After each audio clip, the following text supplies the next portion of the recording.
Hey, welcome to today's lesson. There's no doubt about that logging your food on a daily basis can be a big pain in the butt, but it doesn't have to be.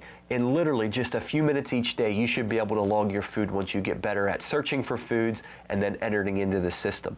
So, in order for you to log foods as quickly as possible, there are several key components to this application that you can utilize to take full advantage of time-saving features.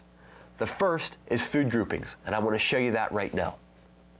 Now, one of the biggest time-saving features that you could possibly use from within your food logging nutrition page is the food groupings tab, because here you can batch a bunch of different food components into one meal, and then you can come in here with just a few clicks and add that entire meal or snack with just a single click of the mouse. And I would highly recommend that you create food groupings and utilize this to your advantage.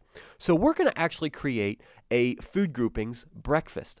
And we're going to combine about 4 different components. We're going to batch them together so that every day that you come in here to log your breakfast, all you have to do is add the food group and not each individual component, and it'll save you a ton of time.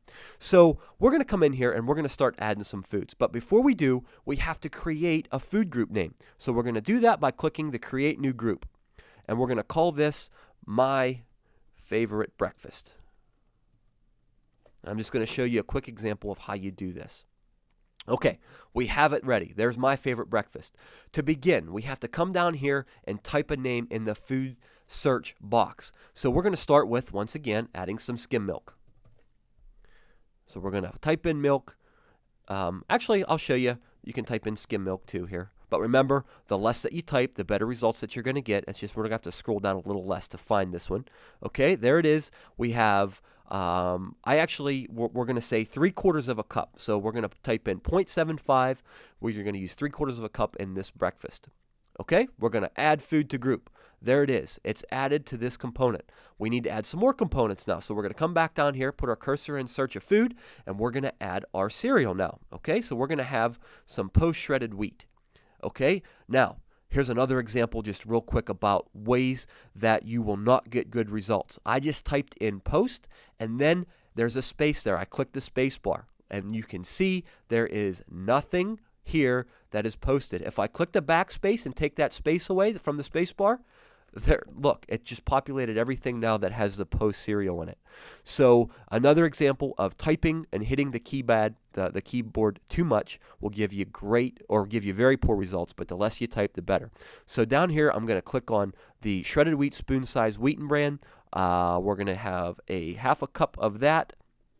Going to add it to the food group. Okay, we're going to add some ground flaxseed. So I'm just going to type in flax, come down here, and find the 1 tablespoon of ground, and it is indeed 1 tablespoon, making sure that the serving sizes are set up correctly. Add food to meal, and then finally, I eat with that a few egg whites. So I'm going to type in egg white, and here we go, 1 large egg white only cooked. I have 2 of them, and I'm going to add that to a food group. All right, so now you can see that this example breakfast, if you were to eat this, would have 210 calories, 18 grams of protein, 5 grams of fiber, and 187 milligrams of sodium.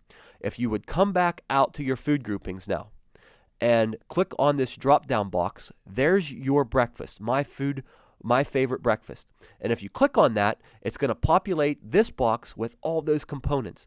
And then you can select, okay, it's most likely going to be you're just going to have 1 serving of that, and we're going to add that to our breakfast. And all you have to do is click Add Group to Meal, and there you go. It adds all of those components right there to your breakfast, and you can see that, I actually still have that 1 cup of skim milk I showed you from the last example. So I'm just going to click Remove, going to get rid of that, and now there's all of my breakfast components that I added with just 1 single click of the mouse. So if you're having foods on a regular basis, and breakfast is kind of one of those meals where you're likely going to have a similar breakfast on most days, create a food group, and all you have to do is do that 1 time, and then in the future, all you got to do is reference the food groups page, drop down, click the My Favorite Breakfast, there it is, click Add Group to Meal as long as you make sure that it has the breakfast selected, and you can easily add every single component to your breakfast that quickly. Huge time-saving feature. take advantage of it, and you will log your foods dramatically faster in the future. I'll see you in the next lesson.